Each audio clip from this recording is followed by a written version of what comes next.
حضرت آدم علیہ السلام سے پہلے دنیا میں کیا تھا؟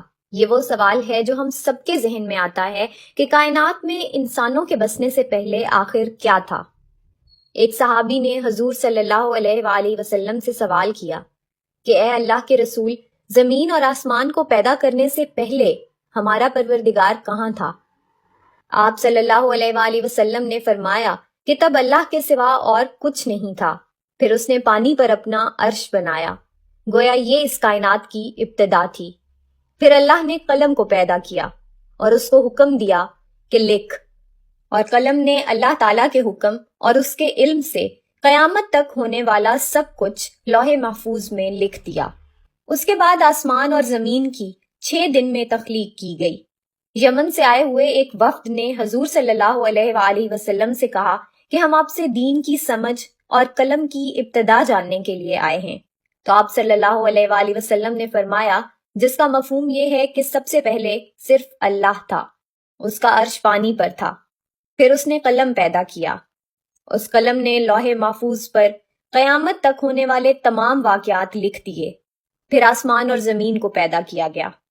اس کی جو ترتیب ہمیں روایات سے پتہ چلتی ہے وہ کچھ یوں ہے کہ اللہ تعالیٰ نے ہفتے کے دن مٹی یعنی زمین کو پیدا کیا۔ جب اللہ نے زمین بنائی تو وہ کانپنے لگی۔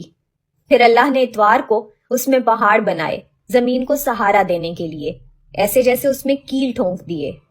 اس سے زمین ساکن ہو گئی۔ پیر کے دن اس میں درخت اگائے۔ منگل کے دن تکالیف، مصیبتیں، جراثیم اور بیماریاں بنائیں۔ بدھ کے دن نور کو پیدا فرمایا۔ جمعرات کو زمین میں چوپائے بنائے اور انہیں زمین پر پھیلا دیا۔ اور پھر جمعے کے دن کی آخری گھڑیوں میں یعنی عصر کے بعد آدم علیہ السلام کو پیدا فرمایا۔ گویا اللہ تعالیٰ نے انسان کی پیدائش سے پہلے اس کی آسائشوں کے لیے زمین اور اس پر ضرورت کی تمام اشیاء پیدا فرما دی تھیں، یعنی مخلوق کی ابتدا میں آخری نمبر پر انسان کو پیدا کیا گیا، اور نسل انسانی میں سب سے پہلی تخلیق حضرت آدم علیہ السلام کی تھی۔ وہ تمام انسانوں کے باپ ہیں۔ انسانوں کی پیدائش سے پہلے فرشتوں اور جنوں کی تخلیق بھی ہو چکی تھی۔ فرشتے اللہ تعالیٰ کی وہ مخلوق ہیں جن کا اصل ٹھکانہ آسمان ہے اور وہ زمین والوں کے لیے استغفار کرتے ہیں۔ فرشتوں کو نور سے پیدا کیا گیا، جبکہ جنوں کی پیدائش آگ سے کی گئی، اور انسانوں کی تخلیق مٹی سے ہوئی۔ ابلیس جو کہ شیطان تھا وہ بھی فرشتوں میں سے نہیں بلکہ جنوں میں سے تھا، اور اس کی تخلیق بھی آگ سے کی گئی۔ کچھ روایات سے پتہ چلتا ہے کہ آدم علیہ السلام سے 2000 سال پہلے جنات پیدا کیے گئے، اور جب وہ فتنہ فساد میں حد سے آگے بڑھ گئے تو اللہ تعالیٰ نے ان کی طرف فرشتوں کا ایک لشکر بھیجا۔ ان میں خوب مارکہ آرائی ہوئی، اور اس میں فرشتوں نے جنوں کو تہس نہس کر دیا، اور وہ سمندروں کے جزیروں میں پناہ لینے پر مجبور ہو گئے، اور آج تک ان کے رہنے کی جگہ یہی جزیرے ہیں۔ ابلیس یعنی شیطان جو کہ جنات کا سردار ہے، اس کا ایک تخت ہے، اور وہ تخت پانی پر ہے۔ ابلیس کا اصل نام عزازیل تھا، اور اس کے نافرمانی کے بعد اسے ابلیس کا نام دیا گیا۔ ابلیس کا وہ تخت حقیقتاً کس جگہ پر ہے یہ ہم نہیں جانتے۔ خیر، جب اللہ تعالیٰ نے زمین کو انسانوں کے ذریعے سے آباد کرنا چاہا تو انسان کی تخلیق فرمائی، کیونکہ جنوں میں انسان جتنی فہم و فراست نہیں تھی۔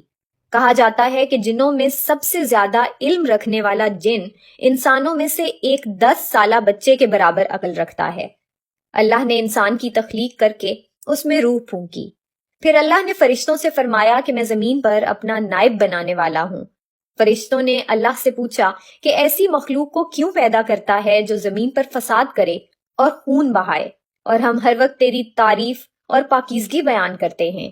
جس پر اللہ تعالیٰ نے فرمایا کہ جو کچھ میں جانتا ہوں وہ تم نہیں جانتے۔ فرشتوں کے اس سوال کے 2 مقاصد تھے۔ پہلا یہ کہ کیا یہ بھی جنوں کی طرح زمین پر فساد کریں گے، اور دوسرا یہ کہ کیا ہم سے تیری عبادت میں کوئی کوتاہی ہوئی ہے۔ بہرحال جب اللہ تعالیٰ نے آدم کو پیدا کیا تو زمین سے مٹی لانے کا حکم دیا۔ پھر اللہ کے پاس اس کے حکم کے مطابق مٹی لائی گئی۔ وہ مٹی اللہ تعالیٰ نے پوری زمین سے اٹھوائی تھی۔ یہی وجہ ہے کہ آدم کی اولاد زمین کے رنگ کے مطابق ہی ظاہر ہوئی، بعض سرخ، بعض سفید، بعض سیاہ اور بعض اس کے درمیان۔ اس مٹی کو پانی سے تر کیا گیا تو یہ 3 بن گئی۔ قرآن مجید میں بعض جگہ انسان کی تخلیق کے لیے تراب کا لفظ آیا ہے، یعنی کہ خشک مٹی، اور بعض دفعہ تین کا لفظ آیا ہے جو کہ بھیگی ہوئی یا تر مٹی کو کہتے ہیں۔ جب پانی کو مٹی سے بھگویا گیا تو وہ لیسدار ہونا شروع ہو گئی۔ پھر اللہ تعالیٰ نے خود اپنے مبارک ہاتھوں سے اس مٹی سے انسان کا ڈھانچہ تیار فرمایا۔ اللہ تعالیٰ نے انسان کی تخلیق فرشتوں کے سپرد نہیں کی، بلکہ انسان کو خود ایک مورتی کی صورت میں ڈھالا۔